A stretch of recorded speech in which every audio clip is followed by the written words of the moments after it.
Hi friends, మనం border శారీలో blouse stitching చేసేటప్పుడు 2 సైడ్స్ బార్డర్స్ వచ్చినప్పుడు పైపింగ్ కోసం సపరేట్ క్లాత్ వెతుక్కోకుండా వన్ సైడ్ బార్డర్ని స్లీవ్స్ కోసం యూజ్ చేస్తాం కదా.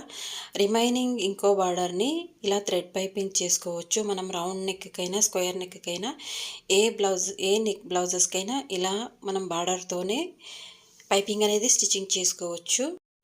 పైపింగ్ ఎలా ప్రిపేర్ చేసుకొని రెడీ చేసుకొని పెట్టుకోవచ్చు అనేది ఫుల్ వీడియో మన ఛానల్లో ఉంది. మీరు ఛానల్ని ఫస్ట్ టైం చూస్తున్నట్టయితే సబ్స్క్రైబ్ చేసుకోండి. వీడియో నచ్చినట్టయితే లైక్ చేయండి. ఇలాంటి స్టిచ్చింగ్ వీడియోస్ కోసం మన ఛానల్ని ఫాలో అవ్వండి. మన ఛానల్లో అన్ని స్టిచ్చింగ్ కటింగ్ వీడియోస్ ఉంటాయి, స్టిచ్చింగ్కి సంబంధించిన వీడియోస్ ఉంటాయి. ఇది రౌండ్ నెక్, అలాగే స్క్వేర్ నెక్, స్టార్ నెక్, ఏ దానికైనా ఫుట్ మార్చుకోకుండా డబల్ ఫుట్తోనే థ్రెడ్ పైపింగ్ ఎలా పెట్టుకోవచ్చు అన్నది ఫుల్ వీడియోస్ మన ఛానల్లో ఉన్నాయి. ఒకసారి విజిట్ చేయండి.